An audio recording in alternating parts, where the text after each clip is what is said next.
Mahfud sebut ada permainan di kasus Vina, berharap Prabowo turun tangan. Ex-Menteri Koordinator Bidang Politik, Hukum dan Keamanan Menko Polhukam, Mahfud MD, baru-baru ini memberikan pandangannya terhadap penegakan hukum dalam kasus Vina Cirebon. Kapan sih bisa tuntasnya? Wajar aja lah, saya udah naruh curiga. Kenapa? Karena ada pengacara bilang untuk pengusutan yang namanya penelusuran yang namanya kasus Vina ini agar dihentikan sementara dengan alasan agar tidak terjadi kegaduhan. Ini ada apa sebenarnya, permainan apa lagi ini sebenarnya? Ya, untuk melindungi itu Rudiana apa bagaimana ini ya kepolisian ini?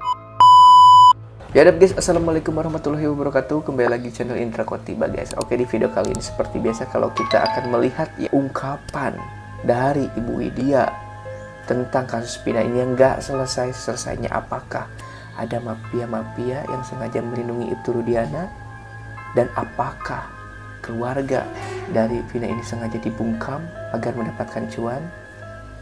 Kita langsung aja ke videonya dan kuy. Satu hanya Peggy itu pun diragukan. Nah ini carut marut hukum. Saya kira kalau Pak Prabowo menyelesaikan masalah-masalah gini tidak akan merugikan posisi politik dia, posisi ekonomi pun tidak. Ini kriminal jahat di pengadilan yang sekarang banyak tidak melibatkan pejabat-pejabat yang tinggi-tinggi amat yang punya kepentingan politik, punya mainan politik, punya kepentingan bisnis. Ini tingkat polisinya nih kan. Mahfud sebut ada permainan di kasus Vina, berharap Prabowo turun tangan. Ex-Menteri Koordinator Bidang Politik, Hukum dan Keamanan Menko Polhukam, Mahfud MD, baru-baru ini memberikan pandangannya terhadap penegakan hukum dalam kasus Vina Cirebon. Mahfud menilai penanganan kasus ini bukan hanya berbicara soal ketidakprofesionalan aparat penegak hukum dalam menyelesaikan perkara. Jadi guys, di video yang tadi kita saksikan bahwa ya Bapak Mahfud melihat ada suatu keganjilan ya di kasus Vina ini. Bukan hanya Pak Mahfud MD aja yang melihat keganjilan, tetapi kita semua pun merasakan kok kenapa susahnya gitu sampai detik ini susah banget cari pelaku. Apakah benar Vina ini nggak dibunuh ataukah gimana? Ya kalau misalkan Vina ini mati karena nggak dibunuh, kita nyari pembunuhnya bakalan susah. Dan di sini pun Bapak Mahfud MD ya katanya Bapak Prabowo dan Bapak Mahfud MD akan turun tangan langsung sebut ada permainan kasus di Vina Cirebon. Wah, mudah-mudahan semakin terbuka ya kalau misalkan pemimpin kita turun gitu dari TNI langsung menguak. Wah, itu lebih bisa dibilang gokil ya. Kalau menurut saya bukan makin kusut tapi makin terang benderang. Terang benderangnya dari mana? Ayahnya punya KTP 2, anaknya punya KTP 3. Untuk apa KTP itu sampai 3 sampai 2? Anaknya kenapa 3 kali punya ganti? Orang tuanya kenapa 2 kali? Ayah Peggy. Apa ya? Iya, ayah Peggy. Apa yang ditutupi? Itu pertanyaan pertama. Apa yang ditutupi sehingga membuat KTP baru lagi? Kemudian, kenapa STNK motor yang hilang 2016 ada sama dia dua-duanya? Kata polisi. Benar nggak kata polisi nih? Yang ketiga, kenapa nama dia sama dengan nama yang hilang atau buron 2016? Tidak mungkin asal-asal namanya Rifan, tapi dia dipanggil itu kan tentu punya dasar. Itu saja. Oke guys, jadi menurut Bapak Kamarudin Simanjuntak ini bahwa kasus Vina ini semakin terang benderang dan banyak kecurigaan yang muncul mengarah kepada Peggy Setiawan dan ayahnya Peggy. Mengapa mereka memiliki 2-3 KTP? Mengapa harus 2-3 ya kan?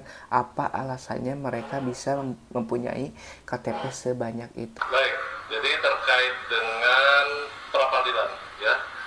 Jadi Polda Jawa Barat telah menerima jadwal sidang pra-peradilan perdana atau pertama, yaitu pada tanggal 24 Juni 2024. Namun dikarenakan ya bahwa Polda Jabar telah teragendakan kegiatan yang sudah ada sebelumnya, sehingga pada sidang pra-peradilan perdana Polda Jabar tidak menghadiri kegiatan tersebut.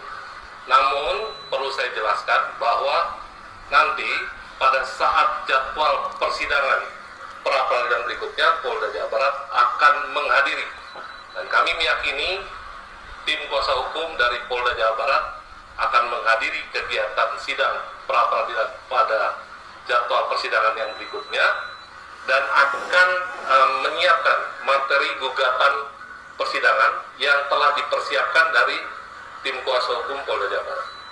Dipastikan berarti ya? Dipastikan. Jadi kami pastikan Polda Jawa Barat akan menghadiri jadwal persidangan pra-peradilan yang berikutnya. Kalau dari tim hukum juga, dari internal juga ada yang ya, jadi kalau terkait dengan tim hukum kami, tentunya nanti akan hadir di persidangan. Terkait kesiapannya sudah dipersiapkan, tentunya agar lebih maksimal kami akan menghadiri kegiatan persidangan pada jadwal persidangan berikutnya.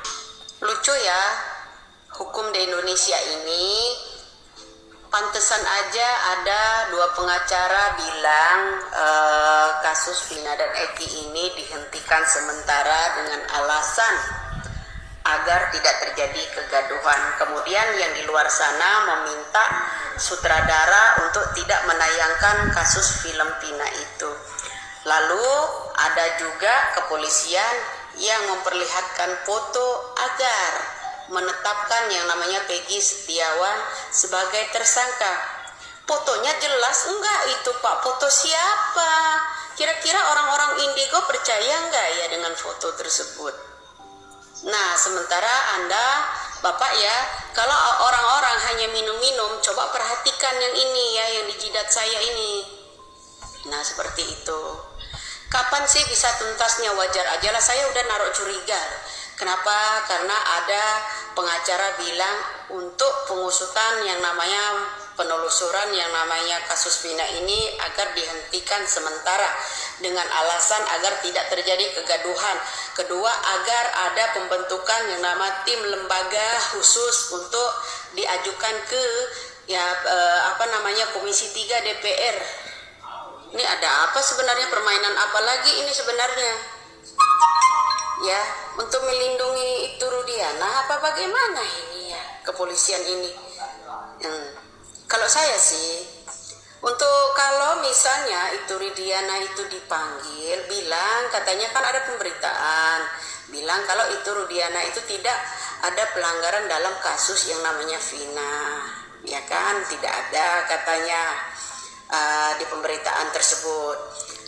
Lalu kenapa orang-orang lain pada penyidikan waktu itu, terutama orang yang mendampingi Saka pada waktu itu ada Suharyanti, kemudian ada poluan yang namanya Purwanti pada waktu itu ya. Coba semua yang mendampingi mereka ini orang-orang kepolisian. Masih bisakah kepolisian kita ini akan dipercaya oleh masyarakat besar seluruh rakyat Indonesia ini, Pak? Masih bisakah kira-kira? Atau Indonesia masih butuh enggak gitu kepolisian kita kalau semuanya hanya direkayasa seperti ini? Kalau hanya sekedar foto, Pak, semua orang juga bisa mengambil foto editan seperti itu. Foto orang itu lagi ngapain? Ya kan? Itu jelas, Pak. Itu bukan jejak digital asli. Zaman dulu kita CCTV-nya seperti apa? Cobalah kasus pada saat pembuangan Vina dan Eki ke jalan itu, CCTV yang ada di tengah itu tampilkan oleh Bapak polisi, ditampilkan, Pak. Ini katanya nggak boleh orang rakyat Indonesia ini kritik, semuanya akan ditangkap. Kemudian ada pula orang yang komen-komen harus ditangkap, orang-orang yang komentar harus ditangkap. Ya lucu lah, Pak. Hukum apa negara kita ini sekarang untuk membungkam orang-orang model seperti ini, Pak? Terus akankah percaya orang rakyat Indonesia ini dengan bukti foto itu? Ya, satu aja buat saya, periksa aja itu Rudiana, sudah, nggak usah kemana-mana. Iya benar-benar. Ya kan? Ada pula orang yang bilang Lindah asli atau tidak. Ya, Lindah asli itu ada tatonya, mereka masih berkeliaran. Ini teman-temannya Vina juga masih berkeliaran, Pak. Saat ini juga keluarga Vina bungkam, diam. Ada permainan apa sih sebenarnya kalian ini di sini? Ya, saya mohon deh. Ya kalau foto hanya sekedar foto diambil di Comot, itu foto sedang apa gitu? Enggak semua rakyat Indonesia bisa dibohongi dengan foto-foto tersebut. Kami rakyat Indonesia ini butuh keadilan, butuh kejujuran. Ingin tetap menetapkan tersangka, tetap kekeh ya, menetapkan tersangkanya bahwa Peggy Setiawan seorang kuli bangunan. Itulah ya ungkapan dari Ibu Widya ya. Jika kasus ini memang ingin terbuka ya segera ya kan. Bapak Ibtu Rudiana ini berkata jujur ya. Kasus ini seperti banyak orang yang dibungkam dari keluarganya Vina, dari teman-temannya Vina, dari Ibtu Rudiana ya, dan banyak kesaksian-kesaksian yang bisa dibilang itu tanda kutip semua ya guys ya. Oke guys, mungkin videonya cukup sekian. Mudah-mudahan video kali ini bisa berguna, bermanfaat untuk kita semua. Kalian sehat selalu, lancar rezekinya beserta urusannya. Saya Dr. Tiba pamit. Wassalamualaikum warahmatullahi wabarakatuh dan ciao.